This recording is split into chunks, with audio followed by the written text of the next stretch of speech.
Greetings ladies and gentlefish, and welcome to this game in the American Pershing Tier 8 medium tank. I'm showing you this replay because, well, certainly when I was playing it, it got my heart pounding. So I think this should hopefully be quite an entertaining game. And I do okay, but this game isn't specifically about me. It's just about the game itself, if that makes sense. You know, so don't expect me to rack up 6k damage or something stupid. So I was wondering what to do in a Pershing on this, and I could go up the hill, but I didn't fancy it considering some of the stuff I was likely to face up there, and there's a lot of things there that, you know, I'm just not going to get through their turrets. They can go hull down, and they can go through my turret, and I'll struggle to go through theirs, sort of thing. So instead, no one else appears to be doing it. I decide to take this perhaps slightly more aggressive route, at least in terms of medium tank play.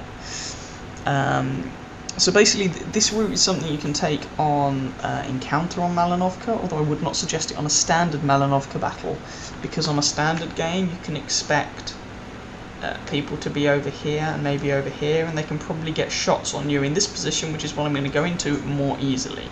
I'm not saying they will get shots onto you, because this is still no man's land, it's still a bit of a death trap to go across.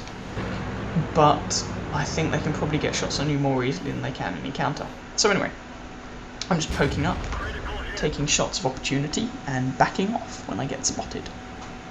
I'm trying to keep these guys lit up so that people can do damage to them, basically. Now, I must confess, this is the sort of thing that I wouldn't usually recommend doing in a top tier tank, because it can be a bit risky.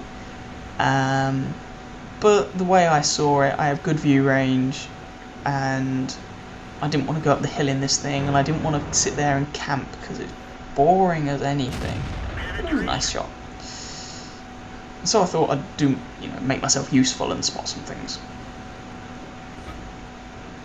The other thing, of course, is that if you get someone from the enemy team decide to do the opposite to you, then you have the woohoo, he got wrecked. Then you have the heaviest tank is kind of going to win, because that stretch that you cross to get here is water. Maneuverability suddenly counts for very little. And so if you cross there in, say, a bottom tier medium tank, you can be in a lot of trouble. If you cross in a heavier tank like Pershing, especially in a tier 8 game, then you know you might be able to resist a little bit. Wow, he just got ammo racked. Keep an eye on that Borsig. The Panther 2 is convinced that because the hill is lost, the battle is lost, and whilst I agree losing the hill is not normally a good sign, doesn't necessarily mean you're going to lose. You know, things don't quite follow such easy rules as that. Anyway, keep an eye on this Borsig. He's already racked up 2 kills, and he's going to have an epic game. It really is. I'm looking forward to getting my hands on the Borsig when I eventually go down the German tank destroyer lines properly. I'm currently at tier 4 in both of them, so I've got the Hetzer and the Marder 3080. But I'm not really playing them much. There are other lines that I'm playing primarily, including this one, which is why you are seeing a lot of Pershing replays at the moment, and I've done a Pershing review. So I'm still trying to poke up and just get shots of opportunity in and see what I can spot. They know, the enemy knows I'm here. So the trick is just to not pop up in exactly the same place every time. So that in order for the enemy to get shots on you, they have to re-aim. And pop, that one didn't do anything. And so you try and pop up, do what you're going to do, and disappear in the time it would take them to turn and bring their gun to bear on you. And that was a lucky shot through the Ferdinand, in as much as it penetrated, unlucky in that it rolled for less than 200 damage when this gun does an average of 240. Now you can see we are currently losing 5-8, this is looking decidedly bad.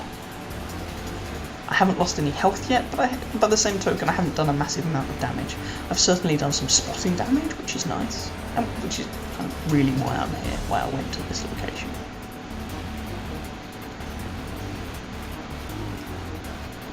So that Borsig just got his 3rd kill by taking out their IS-6.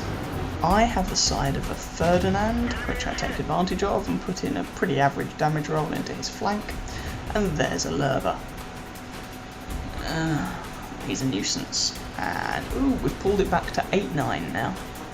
ISU is also pulling some weight by racking up some kills. Ooh, there we go. Borsig nails the Jagdpanther.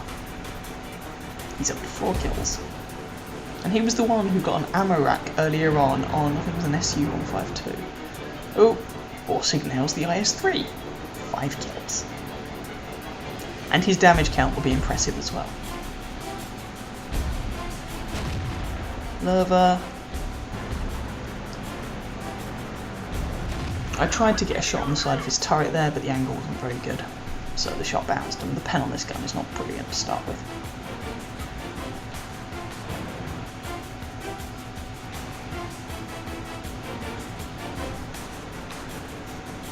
And suddenly the game is 10-10. We lost our ASU-152, which is a pity. We've still got our Borsig and that IS-6. There's an artillery piece and a T-43 who's currently sitting in J4 and being about as useful as condoms in a convent.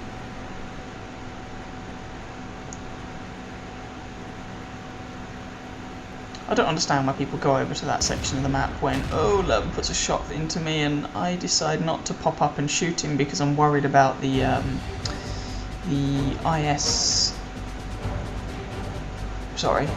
Tiger 2 behind me, who's actually in Circ 3.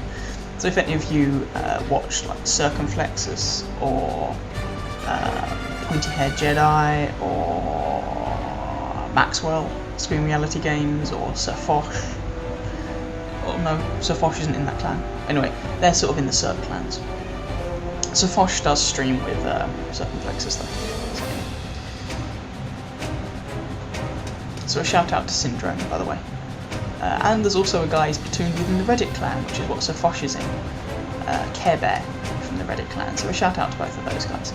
Anyway, so the aforementioned Circ 3 member just took out RS6. This is looking a little bit dodgy. Basically, I'm relying on artillery and that Borsig, because our T-43 is just useless, absolutely hopeless. I don't understand why you would go down into that position. The main fight very rarely occurs over there.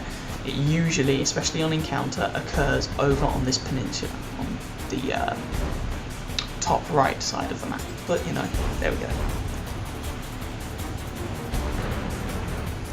So this Lerva has taken a lot of pain. Our Borsig is really giving him a once over.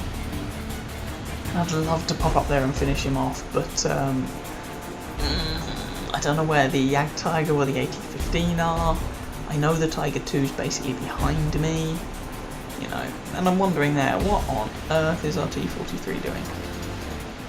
And I didn't actually look at the after battle results for him, so have a look to see how that T-43 does. And make your own judgments as to whether going over to J4 was worth it. I know where he doesn't come on the leaderboard, I just don't know where he does come.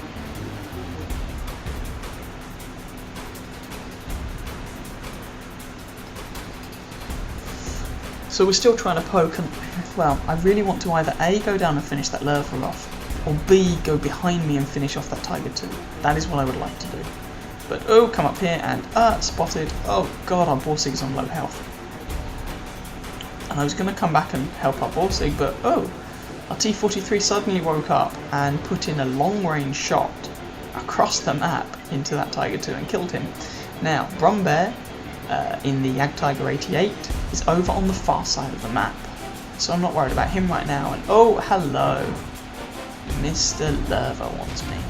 He misses his shot. I'm backing off. With hindsight, I'd have been tempted to go for him, but I suppose I don't know where the AT-15 is and the Hummel could nail me.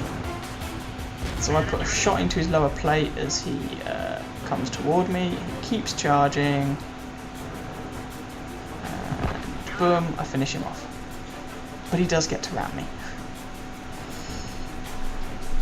So that's my first kill, and I lose a nice big fat chunk of health. And there's 5.5 minutes of the game left. So we know that the the Borsig puts a long-range shot into the Jagdtiger 88 and polishes him off, so the Borsig has now got his top gun. And the AT-15 has now been spotted. The Borsig puts a shot into him and finishes him off. This Borsig was on fire, he's on 7 kills. If he can nail the artillery, he gets a Bradley Walters out of this. And so I go spotting for him.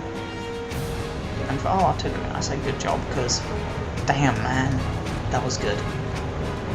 I hope you get a mastery badge out of this. And I tell people I'm going to go looking for arty. That C-43 is finally getting a move on. And I suggest, you know, in case this artillery... Well, the Borsig thinks there's plenty of time, but okay, there is now. But this artillery could potentially have given us the runaround, in which case time becomes a problem. And I put one shot into him, lining up my second shot. I get spotted. He makes it behind a rock. He sits behind the rock, and the T-43 kills him, and we win. And the top 2 spots on our team were myself and the Borsig. I'm not going to tell you, I think Borsig came first if memory serves. I'm not going to tell you exactly what he achieved. Look at the score screens afterwards. He did rather well. I hope you guys enjoyed that game. If you did, feel free to catch some of my other videos or subscribe to my channel. And I wish you happy hunting on the battlefield. Ciao ciao.